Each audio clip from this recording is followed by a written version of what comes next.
I found out he had gotten another woman pregnant while I was asleep in our apartment, and somehow, a year later, I was still the one begging for answers. Hey everyone, welcome to today's stories. Settle in because this one is not a gentle little walk through relationship problems. This is the kind of episode where one phone notification, one family dinner, one wedding guest, or one sentence said too casually can split a life into before and after. Story 1 starts with a message that blows up a relationship, a pregnancy that nobody can explain away, and a woman who keeps waiting for anger to arrive because heartbreak got there first. Story 2 follows a marriage of 8 years, 2 children, and a discovery hidden inside an artificial intelligence chat history that makes the past 7 years look completely different. Story 3 is about a mother watching her daughter turn 18, walk out, and become a stranger almost overnight.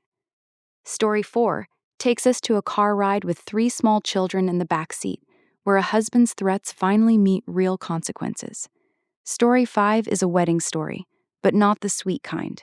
A new marriage begins with an ex being led away by police and a bride who thinks the groom ruined the day.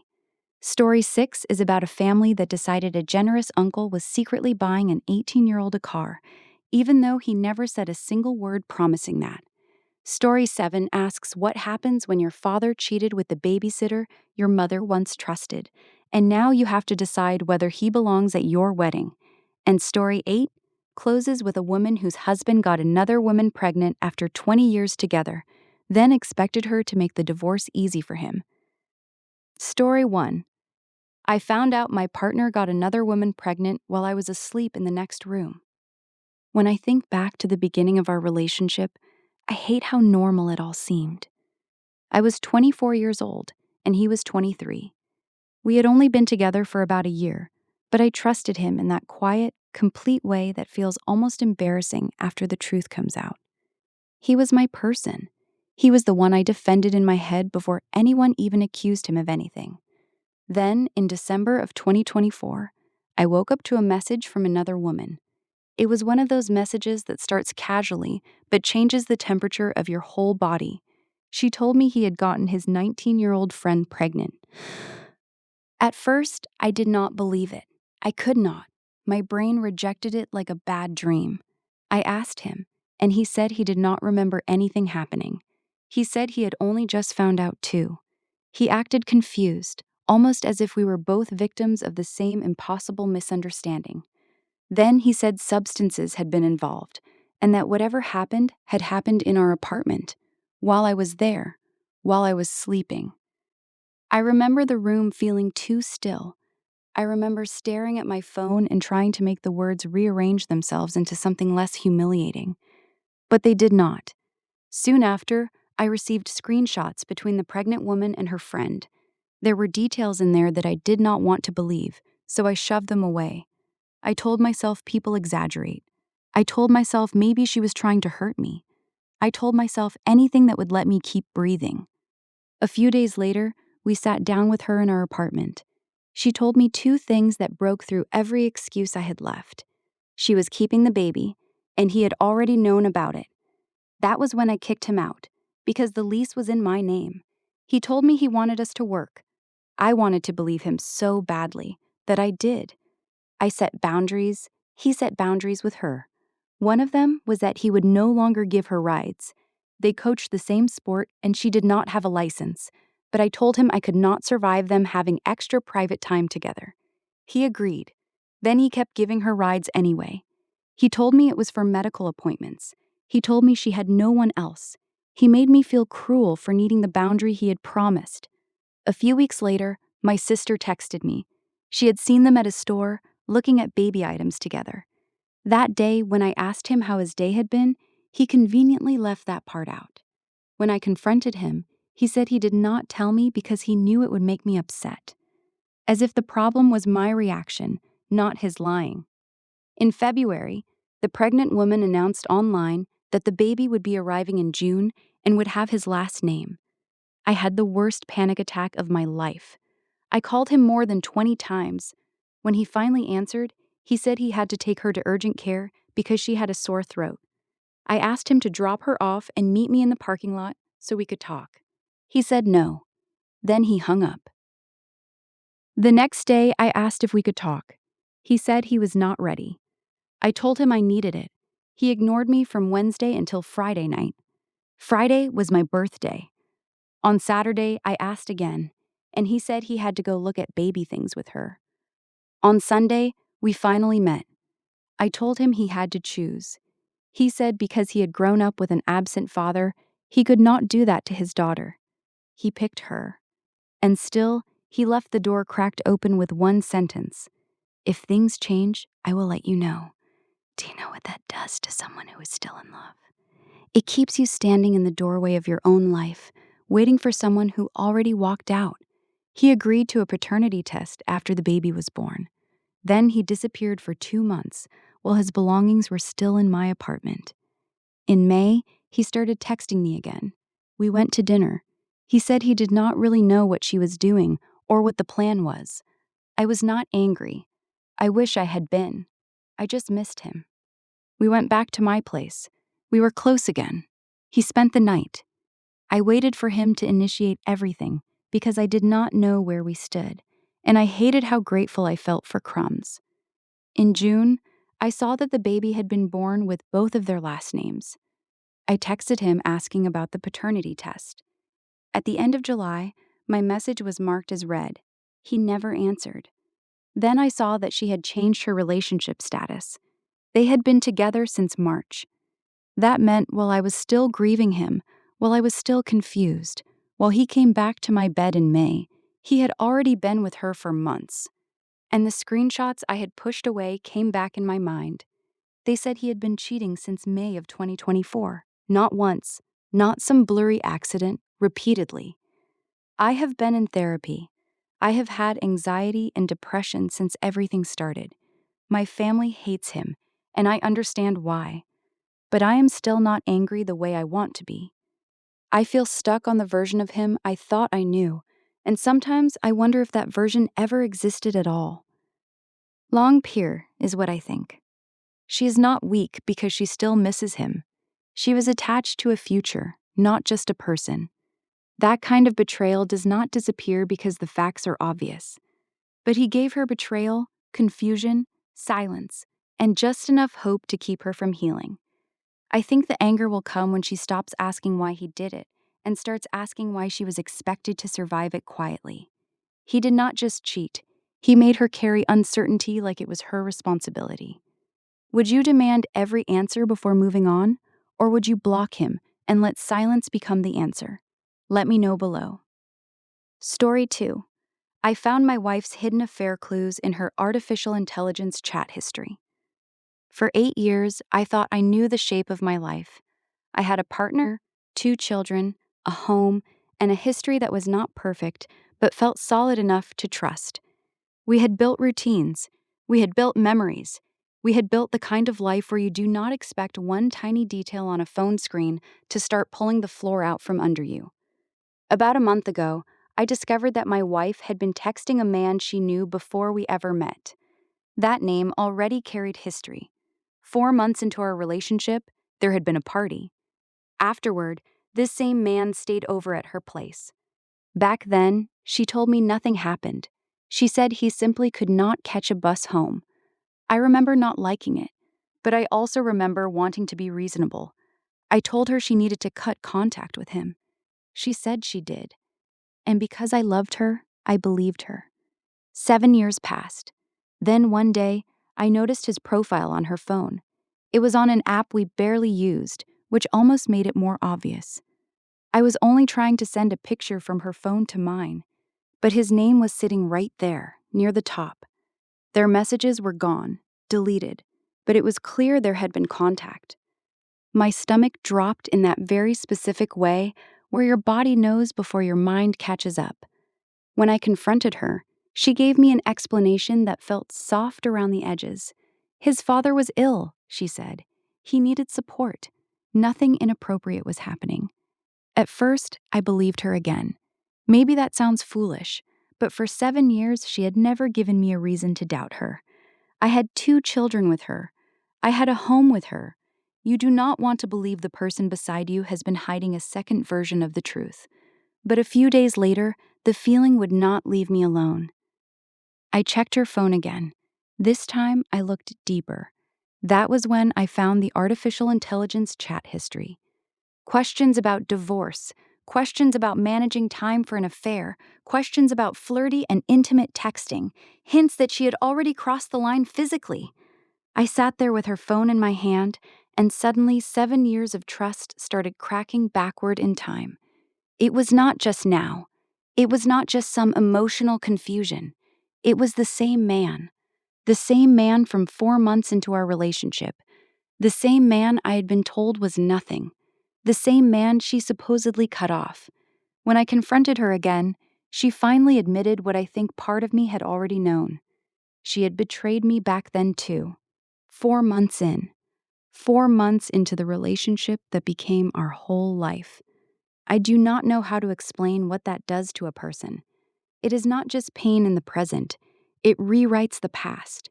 It makes you question every anniversary, every family photo, every moment where you thought, this is my person. It makes you wonder whether you were building a marriage on love or on a lie that simply got old enough to look stable. Now she says she loves me. She says she cannot be without me. She cries, and part of me wants to believe her, because I remember the woman I thought she was. But another part of me keeps seeing that hidden search history.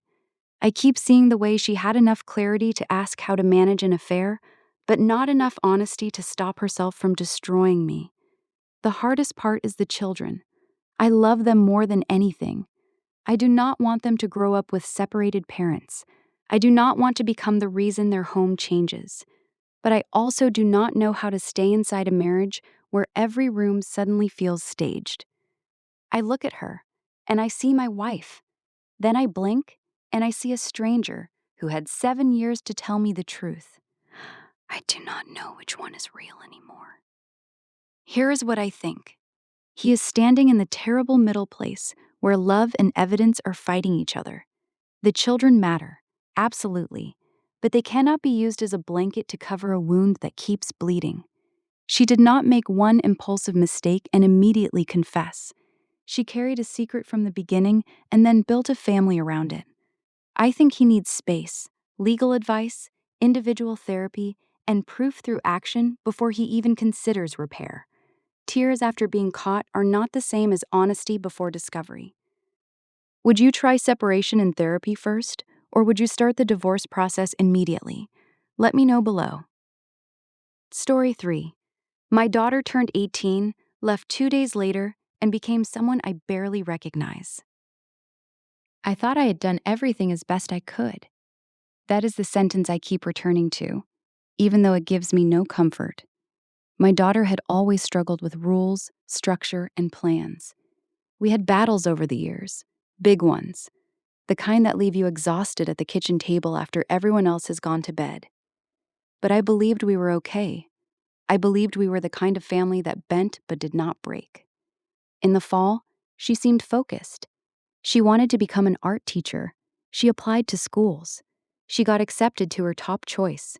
Her older brother helped with forms and applications. We cheered her on. I thought I was watching her step into the life she wanted. Then, about 3 months ago, things started changing. She skipped classes. She showed up late. Assignments went unfinished. She dropped her activities one by one. She started talking about a gap year, and I tried not to panic. I told myself, college is a big decision. I told her if she stayed home, she needed a full-time job and a savings plan. She said she felt depressed. We reached out to her existing providers. She already had a psychiatrist, a therapist, all the support we could arrange. But she wanted to keep working at a seasonal amusement park with her friends. It was not enough hours. It was not accessible by bus. She had not wanted to learn to drive, and the previous summer, I had spent so much time taking her back and forth that I felt like I worked there too. So I said no, not because I wanted to crush her, because the plan mattered, because adulthood was coming whether she liked it or not. On her 18th birthday, she brought over her new boyfriend. I was actually happy. I thought, okay, she is opening up. She is letting me into her life." He walked into our house, and I introduced our dog. He said, "Oh, I know Wednesday." Everyone froze. I asked, "How do you know my dog?" That was when the truth started coming out. She had been sneaking him into the house through her garden window. She had been sneaking out the same way. She had a hidden phone. When I cleaned her room, I found vapes. She had also apparently had a boyfriend in Mexico for over a year, and she had been telling her brother for months that she planned to move there as soon as she graduated. The worst part was the medication. I found 3 months of it in her room. She had stopped taking it, but she had told her doctor and me that she was still taking it. Then she told school staff that I kicked her out. She moved into a homeless shelter. When she came back for some things, she was cold in a way I had never seen. She did not acknowledge what her choices had done to anyone. She wanted to take her belongings and leave without a conversation. I gave her the phone we pay for, with one requirement: location had to stay on. She went to prom. She returned to the shelter by curfew, something that had somehow been impossible at home. Then the phone stopped moving for 2 days. She cannot stay at the shelter during the day. She's supposed to be in school. And suddenly, because she is 18, no one can tell me anything. All at once, I stopped being treated like her mother. I never thought I was one of those mothers. I was not perfect, but I loved her so much. I drove her everywhere. I supported her interests. I went to the plays, the recitals, the classrooms. Teachers knew my name. I thought we had something good. Now I feel like she was a whole other person living beside me, and I never saw her clearly. Her older brother left for college and told me he understood everything I had done was for his future. He apologized for fighting me when he was younger. He told me he loved me. With him, I did not stop being his mother overnight. With her, it feels like I did. My father is flying in for her graduation. The dinner has been planned for months. I do not know if we will even be invited to see the ceremony. I do not know if the dinner will happen. I do not even know if I want to go, because I am so afraid of looking at her and seeing a stranger wearing my daughter's face. My youngest is 12, and she watches me carefully now. She tries not to make me cry. She is extra helpful, extra loving, as if she can fill the empty chair by being good enough for 2 daughters. But we all miss her. I miss the family I thought we had. I miss the mother I thought I was. Most of all, I miss my daughter. No one told me this could happen, so now I am saying it out loud. Here is what I think. She is grieving someone who is still alive, and that is a uniquely cruel kind of grief. Her daughter may be in a mental health spiral, a rebellion, a secret relationship, or some painful mix of all three, but the mother's fear is real. I think the best path is one steady message: I love you. I am here. I will not trap you, and I will help you find safe support when you are ready. Chasing too hard may push the daughter further, but disappearing completely would confirm the worst story the daughter is telling herself. This mother needs support too, because she cannot pour calm into a crisis if she is collapsing alone. Would you keep reaching out gently every few days, or step back and wait for her to make contact? Let me know below.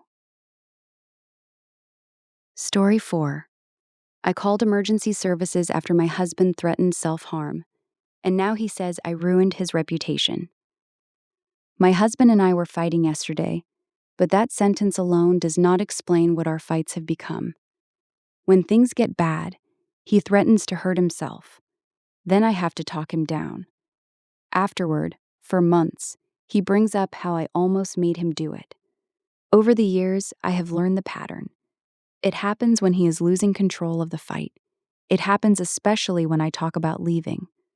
I have wanted to leave for years, but every time I get close, he either talks me out of it or frightens me back into staying. Yesterday, we were driving with our 3 small children in the back seat. One of them, our autistic toddler, was having a meltdown. My husband was being harsh, and I told him to stop. He got angry. He pulled over, got out, and started walking. He told me to leave him alone. This is something he does. He wants me to follow him. He wants me to beg. He wants the whole world to become about soothing him. But this time, I was exhausted. I got into the driver's seat and kept driving to my destination. That changed everything. When I did not react the way he expected, he texted me saying he was a danger to himself. I have friends and family who have died by self-harm, so even though part of me believed it was another control tactic, I could not ignore it. I turned around to find him.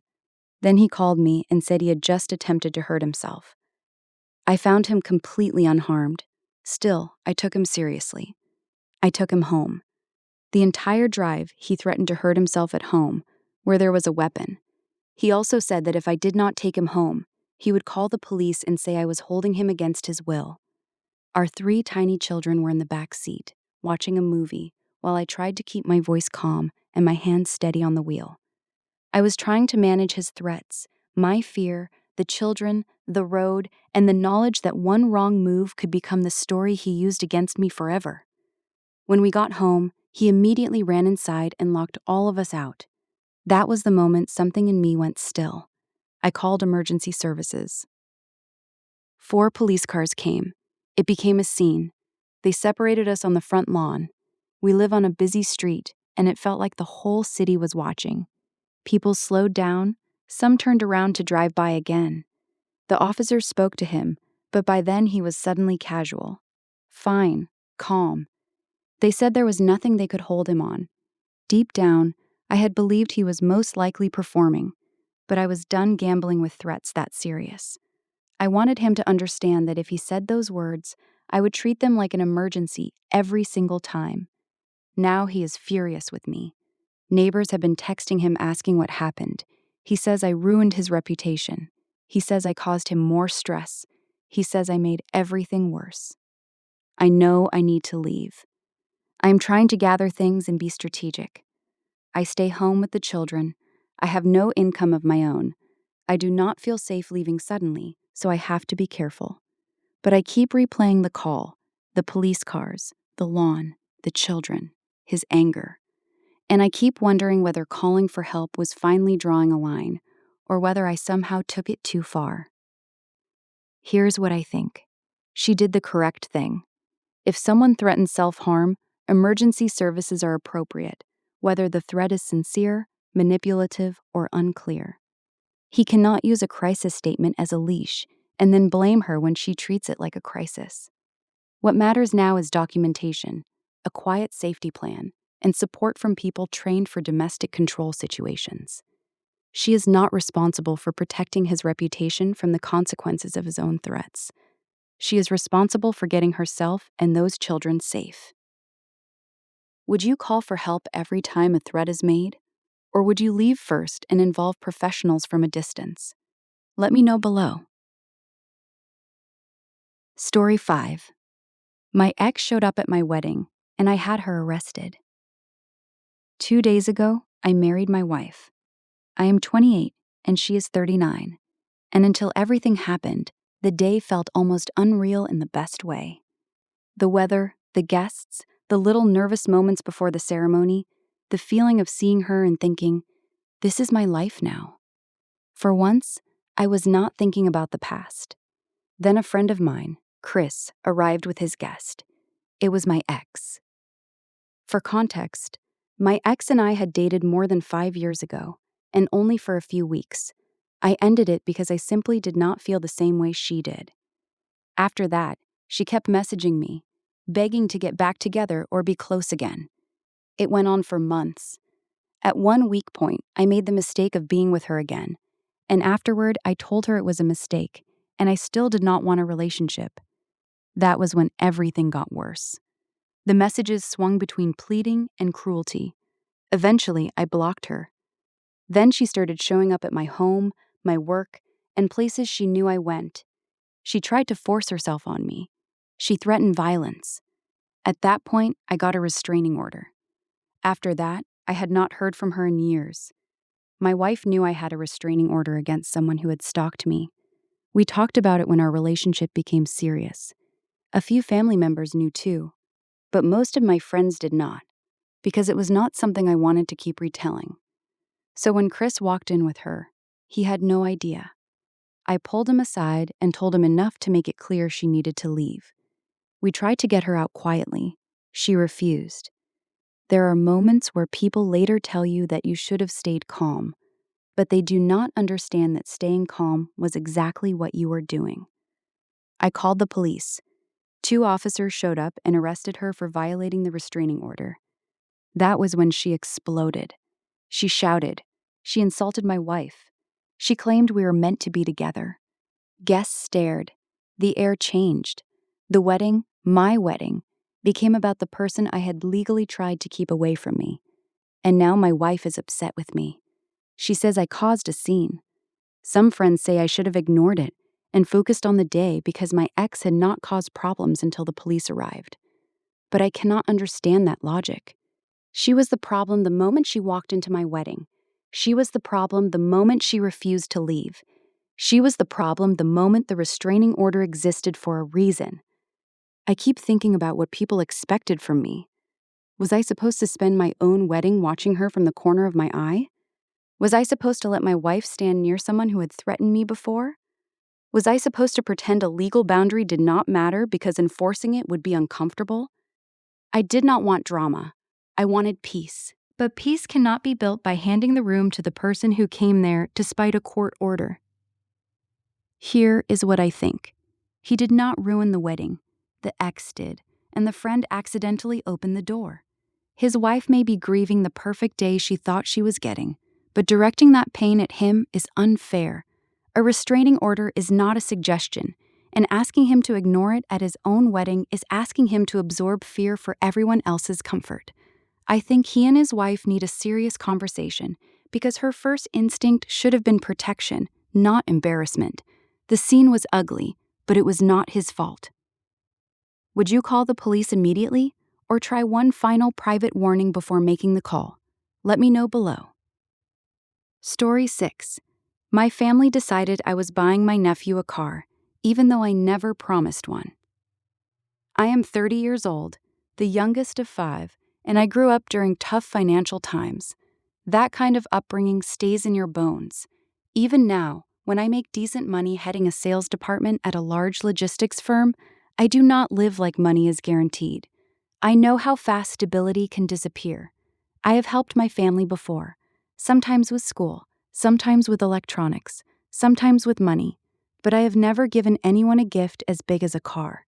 A couple weeks before my nephew's 18th birthday, the family chat started getting strange. At first, it was casual. My brother mentioned that 18 is a special age. My sister said my nephew needed support.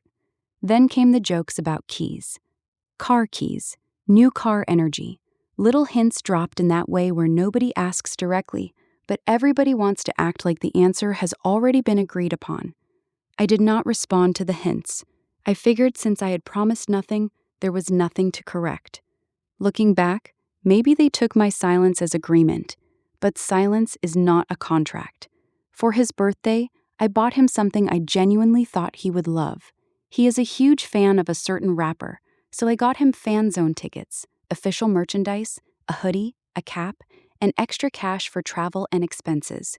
It came to about $300. When he opened it, he was thrilled, not fake thrilled, real thrilled. He hugged me and thanked me sincerely, and for a few minutes, I felt like I had chosen exactly right. Then, 10 minutes later, at the table, my brother asked where the keys were. I thought he was joking. He was not. He kept pushing, right there in front of everyone. He acted like we had discussed it. I calmly told him nobody had discussed anything with me, and I had not promised a car. That was when the strangest part happened. My nephew tried to say he liked his gift. He tried to say it was awesome. They cut him off. My sister told him to be quiet. My brother cut him off too, as if the birthday boy's actual happiness did not matter because it did not match the performance they wanted. The room tightened. No one was shouting, but the looks and whispers were loud enough.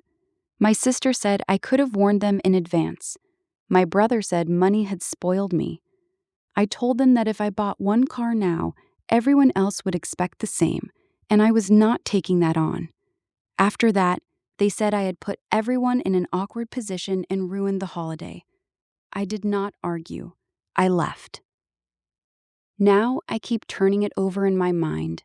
On one hand, I never promised anything. On the other, I saw the hints and said nothing.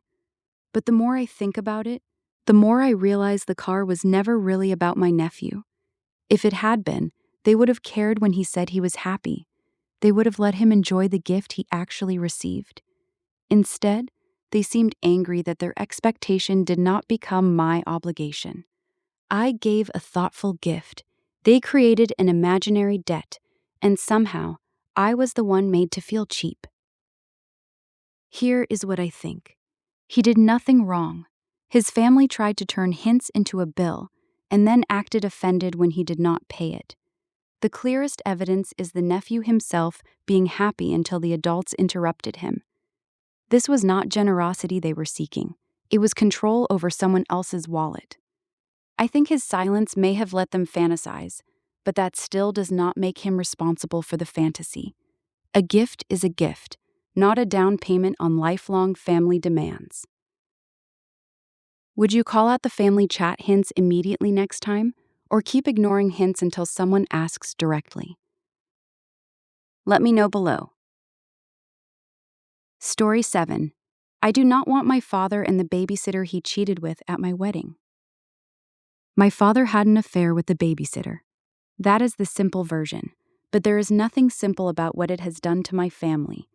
I still love him. He is my dad. He made mistakes, huge ones, but he also provided for my sister and me. That is the part that makes this so hard. If he were only a villain in my mind, this decision would be easier. But he is not.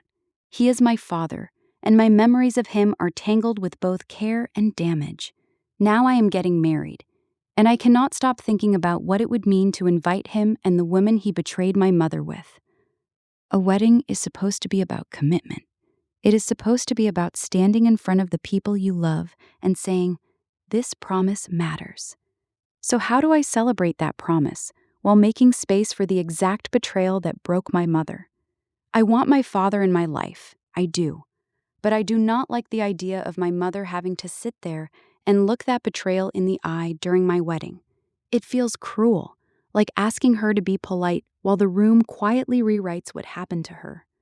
My sister says she supports whatever I choose, but she is nervous. She knows Dad will be angry. Dad's side of the family will be angry. They may understand eventually, but in the beginning, there will be fallout. Then there is the history with the babysitter herself. My parents knew her when she was 11 years old. My mother helped her with horse events. My mother gave her access to the home. My mother trusted her with the family. When the babysitter was around 20, my father and she started going out for drinks. He told my mother that was all it was. Eventually, the truth came out. They were sleeping together. My mother was devastated. I was about 13 at the time. Back then, I was too young to understand the full shape of it.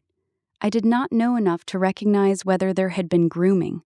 I still cannot say for certain what happened before she was an adult. But if I am being objective, her age when she first came into our lives and her age when they became involved feels deeply suspect. That is another layer I am still trying to face. It is difficult to look at your father and ask whether he may be worse than you ever allowed yourself to believe. It is difficult to love someone and still think, I cannot let your choices stand beside my vows. I keep imagining the wedding day, my fiancé's family, my mother, my father, the woman who used to be trusted in our home, the photographs, the seating chart, the silent message it sends if they are there together, smiling like time has washed everything clean. It has not washed everything clean. Maybe not inviting them will hurt him. Maybe it will start a family fight. But inviting them feels like asking everyone else to pretend the past is less serious than it was. And I do not know if I can begin my marriage by pretending betrayal belongs in the front row. Here's what I think. He is allowed to set a boundary around his wedding without making a permanent ruling on whether he loves his father. Those are separate questions. Love does not automatically come with ceremonial access. His mother should not have to sit through a celebration of commitment beside the person who helped shatter hers. I also think the age history makes the discomfort much more serious, even if he cannot prove every detail. He can keep a door open with his father later, but the wedding day belongs to the couple and the values they want standing in the room. Would you invite the father alone, or keep both him and his partner away from the wedding completely? Let me know below. Story 8. My soon-to-be ex got another woman pregnant, and now I am taking him to the cleaners. My ex-husband Jordan and I were together for 20 years. We were high school sweethearts. We were married for more than 10 years. When you spend that long with someone, their life becomes stitched into yours so tightly that you stop seeing the seams. A few years ago, we started trying to have a baby. It did not work out. After tests, specialists, and months of hope rising and collapsing, we learned the issue was with me. I was dealing with it.